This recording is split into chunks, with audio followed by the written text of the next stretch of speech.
இந்த இடத்துல பார்த்தாலுமே அண்ணன் உரிமையோட பாசமாக பேசக்கூடிய ஒரு பாசமான தம்பி.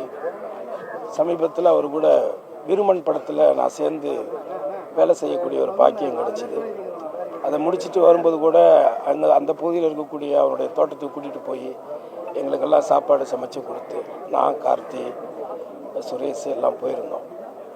ஸோ இவ்வளோ சின்ன வயசில் இப்படி ஒரு திடீர்னு ஒரு அகால மரணம், அதுவும் எந்த ஒரு தாய் தகப்பனுக்கும் இந்த மாதிரி ஒரு சூழல் இறைவன் கொடுக்கக்கூடாது.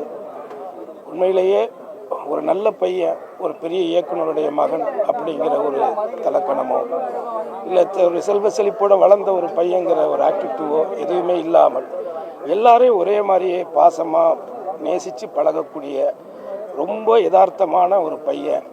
இவ்வளோ சின்ன வயசில் அவனை இழந்துட்டு 2 பொம்பளை பிள்ளைங்களை விட்டுட்டு அவன் இந்த மாதிரி அவனுக்கு ஒரு மரணம் அப்படிங்கிறது ரொம்ப ரொம்ப வருத்தமாக இருக்குது. என்னுடைய குடும்பத்தார் சார்பாகவும் என்னுடைய நடிகர் சங்கத்தின் சார்பாகவும் எல்லாம் வல்ல இறைவன் அவனை ஆசீர்வதிக்கணும்னு நான் வேண்டிக்கிறேன்.